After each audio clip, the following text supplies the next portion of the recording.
கிரிவல ரகசியம். கிரிவலம் என்றவுடன் எல்லோருக்கும் நினைவிற்கு வருவது திருவண்ணாமலை.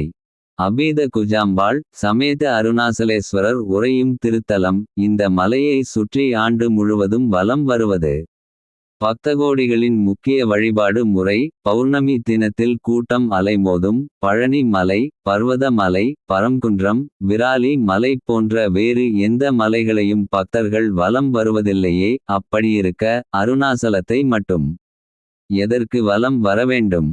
வேறு எங்கும் காணப்படாத நிகழ்வு அல்லவா? வலம் வரும் 90 விழுக்காடு நபர்களுக்கு காரணம் தெரியாது. 10 விழுக்காடு தெரிந்திருக்கலாம். அருணாசல புராணத்தை படித்தால் காரணம் தெரியவரும்.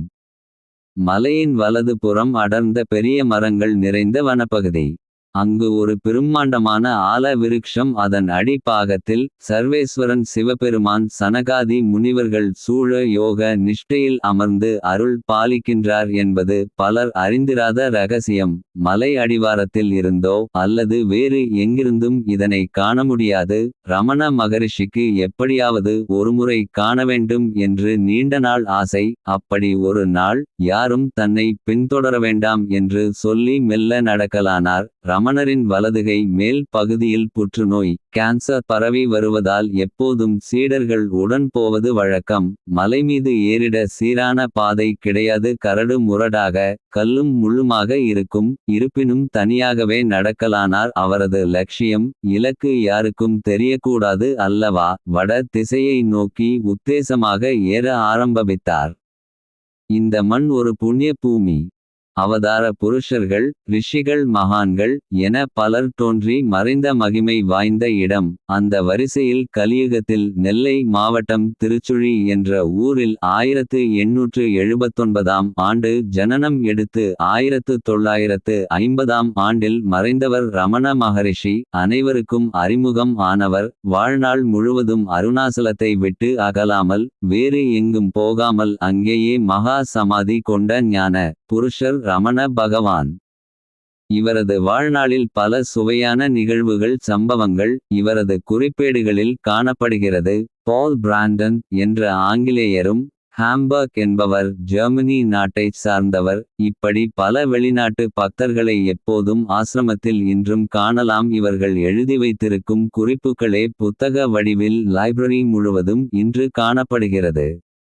இப்போது மீண்டும் ரமண பகவானைத் தொடரலாம். விரூபாக்ஷ குகையில் இருந்து வடதிசை நோக்கி ஏறத் துவங்கினார். மாலை பொழுது. சூரிய ஒளி லேசாக மங்க ஆரம்பித்தது. காற்று வேகமாக வீசியது. திடீரென ஏதோ ஒரு பெரிய இலை 3 சாப்பிடும் இலைகளை ஒன்றாக சேர்த்தால் எவ்வளவு பெரிதோ அப்படி இருந்தது. அது அந்த பெரிய ஆல விருக்ஷத்தின் இலையேதான் என்பதை ரமணர் உணர்ந்து கொண்டார். மேலே தலை நிமிர்த்தி பார்த்தார். மரங்கள் அடர்ந்த உயர்ந்த மலைசிகரம். அங்கு பிரம்மாண்டதொரு ஆலமரம் கண்ணில் தென்பட்டது. மேலும் சூரிய வெளிச்சம் படாத சற்றே இருண்ட இடம். சிவப்பு நிற ஜுவாலை ஒளி மேல்புறமாக தோன்றியது. அதற்கு மேல் ஏற முடியவில்லை. புதர் ஒன்றின் மீது அவரது துடைப்பகுதி இடிக்கவே அதில் இருந்து குளவிகள் படையெடுத்து அவரது துடைப்பகுதியை கொட்ட துவங்கியது. வலி தாங்க முடியவில்லை. குளவிகள் தொடர்ந்து ரமணரை பின்னுக்கு தள்ளி கொண்டிருந்தது. கால்கள் தள்ளாட நடை கீழ்ப்புறம் நோக்கி நகரத் துவங்கியது. மலை ஏறிடும் எண்ணம் முற்றிலுமாக மனதை விட்டு நீங்கிவிட்டது. கால்கள் தானாகவே நகர்ந்து விரூபாக்ஷ குகையருகே வந்துவிட்டது. இதை கண்ட குஞ்சு சாமியும் ஏனைய சீடர்களும் ஓடி வந்து ரமணரை தாங்கி பிடித்து கந்தாசிரமத்தில் கொண்டு வந்து சேர்த்தார்கள்.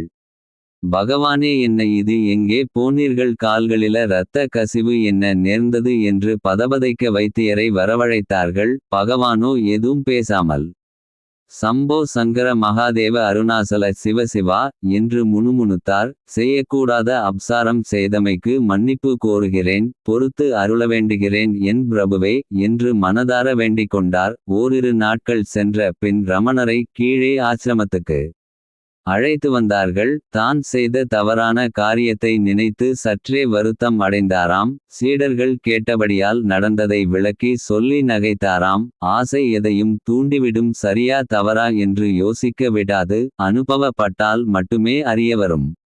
ஆகவே யாரும் இந்த முயற்சியில் இறங்க வேண்டாம். அப்சாரம் ஆகிவிடும் என தனது சுய அனுபவற்றை விளக்கி எச்சரிக்கவும் செய்தாராம். கடந்த கால முடி வேந்தர்கள் மன்னர்கள் ஞானியர்கள் என எல்லோரும் பிரம்மாண்டமான பெரிய கோவில்களை ஊர் முழுவதும் எழுப்பி இருக்கிறார்களே. அருணாசலேஸ்வர் திருத்தலம் எவ்வளவு பெரியது. ஆனாலும் மலை உச்சியில் கோவில் ஏதும் எழுப்பவில்லையே. எதிலும் இறங்கவில்லை. ரகசியம் அப்போதே உணரப்பட்டு விட்டது என்பதுதான் இங்கு குறிப்பாக சொல்ல வேண்டும். திறந்த வெளியில் இருப்பதையே சர்வேஸ்வரன் விரும்புகிறார் என்பது அவரது சித்தம். இச்சை விருப்பம் என்றால் அதை யாராலும் மாற்ற முடியாதல்லவா. கைலையங்கிரியில் பனிப்பாறைகள் மீது கோவிலோ கோபுரமோ இல்லையே. பூவுலகில் மட்டுமே அழகுமிக்க கம்பீரமான திருக்கோவில்களை அந்த காலத்து மன்னர்கள் எல்லா இடங்களிலும் எழுப்பி பக்தி மார்க்கத்திற்கு சிறந்த உதாரணமாக திகழ்வது யாம் செய்த புண்ணியமே. இன்றளவும் எல்லா கோவில்களிலும் பக்தகோடிகளின் கூட்டம் நெரிசல் அலைமோதுகிறது. கடந்த யுக ரிஷிகள் மகான்கள் சித்தர்கள் இந்த திறந்தவெளி சர்வேஸ்வரன் உடன் உரை சனகாதி முனிவர்களை தரிசனம் செய்ய முடிந்திருக்கலாம். அது சத்திய யுகம். ஆனால் இது கலியுகம். அசத்திய யுகம். கலி புருஷன் கோரதாண்டவம் ஆடும் கால கட்டம். அவ்வளவு எளிதாக இறைவன் யாருக்கும் காட்சி அளித்ததாக எங்குமே காணப்படவில்லை. நர ஜன்மங்களின் ஊன கண்களுக்கு இது ஒருபோதும் தெரிந்திடும் வாய்ப்பு இல்லை என்பதை ரமண மகரிஷியே நிரூபித்து காட்டி விட்டார். ஈசன் உறையும் இடத்திற்கு மலைமேல் சென்று தரிசிக்க இயலாது என்றுதான் முழு மலையையும் பக்தர்கள் அனுதினமும் வலம் வந்து கொண்டிருக்கிறார்கள். கிரிவலத்தின் அறியப்படாத ரகசியம் இதுதான். உயர் ரக கேமராவில் ஜூம் செய்து எடுத்த புகைப்படம் வெறும் வனப்பகுதியை மட்டுமே காட்ட முடிந்தது. அதற்கு பின் யாரும் இந்த முயற்சியில் இறங்கவில்லை. இது ரமணரின் அறிவுரை ஆகிறது. கிரிவலம் செல்லும் போதும் சில முக்கிய விதிமுறைகளை கடைப்பிடிக்க வேண்டும். காலில் செருப்பு அணியக்கூடாது. கைகளை வீசிய வண்ணம் பேசிக்கொண்டே வேகமாக நடந்து வலம் வருவதை தவிர்க்க வேண்டும். எப்போதும் சித்தர்களும் ஞானியர்களும் அருவமாக வலம் வந்து கொண்டிருப்பார்களாம். கைகளை வீசுவதும் பேசுவதும் அவர்களுக்கு இடையூறாக இருக்கும் என்பதுதான் காரணம்.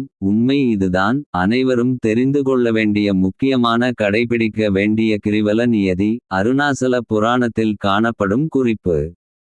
ரமணாசிரமத்தில் தங்கும் வசதி உள்ளது. பெரும்பாலும் இரவு நேரத்தில் தான் அதிக அளவில் பக்தர்கள் வலம் வருகிறார்கள். கிரிவல இப்பாதை முழுவதும் சாதுக்கள் படுத்து உறங்கும் காட்சி மனதை நெகிழ வைக்கும். ஐயோ பாபம் எப்பிறவியில் யார் செய்த பாப புண்ணியமோ இங்கனே வந்து மூண்டதுவே என்ற பட்டினத்தார் பாடலே நினைவுக்கு வருகிறது. செல்வந்தர்கள் பலர் இவர்களுக்கு இலவச உணவு வழங்கிட தகுந்த ஏற்பாடுகளை செய்து வருகிறார்கள். அனைவரும் வயது முதிர்ந்த நிலையை எட்டி விட்டார்கள். சிலர் நோயாளிகளாகவும் காணப்படுகிறார்கள். இப்படியும் ஒரு ஜீவிதமா வேறு எங்கும் காணப்படவில்லையே. இறைவா என்ன சோதனை. நெஞ்சு பொறுக்கவில்லையே.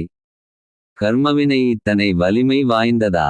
ஓம் நமச்சிவாய அருணாசல சிவாய நமக என்று அந்தர்வியாமியான ஈசனை பகவான் ரமணர் சொன்னது போல் உள்முகமாக தியானிக்கிறேன். கர்ம வினையை நீக்கி அருள்புரிவாயாக என்று வேண்டுகிறேன். நிறைவு செய்கிறேன். நன்றி வணக்கம். வாழிய நலம்.